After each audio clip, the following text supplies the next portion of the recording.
আজকে চলে গিয়েছিলাম বিমানবন্দর জাদুঘরে কি দেখলাম অবশ্যই কিন্তু ফুল ভিডিওটা দেখতে হবে। তো আসসালামু আলাইকুম, সবাই কেমন আছেন? আশা করি অনেক ভালো আছেন, আমরাও অনেক ভালো আছি। আজকে কিন্তু এই জায়গায় আমি প্রথম যাচ্ছি, এর আগে কখনো যাই নাই। তো জানি না ভেতরটা কেমন হবে, মনের মধ্যে কেমন যেন একটা করছিল যে আসলে কি সুন্দর হবে নাকি দেখতে।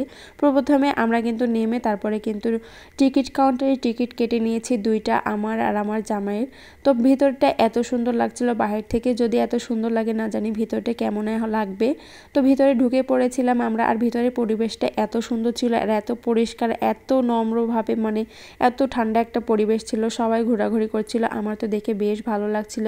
আর এই দিক দিয়ে দেখছি মেট্রো রেলও যাচ্ছে, ভালোই হলো, এক ঢেলে দুই পাখি মারা হলো, মেট্রো রেলও দেখা হলো, মানে বিমানবন্দরের ভেতরটাও দেখা হলো আর কি। তো এখানে তো আমার কাঠবিড়ালি তার বাবার কোলে, কাঠবিড়ালিতে এত খুশি, কাঠবিড়ালি যদি বাইরে বের হয় তাহলে তো ভাবাই যায় না, ওর একটা আলাদা একটা ঢং হয়ে যায়।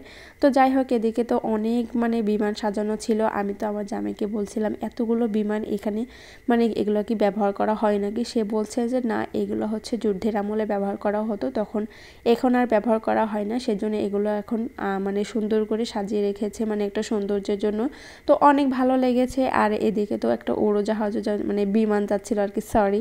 তো বিমান উপর থেকে যাচ্ছিল, আমি সেটা টুস করে ভিডিও করে নিচ্ছি, আর এদিকে ছোট বাচ্চারা খেলনা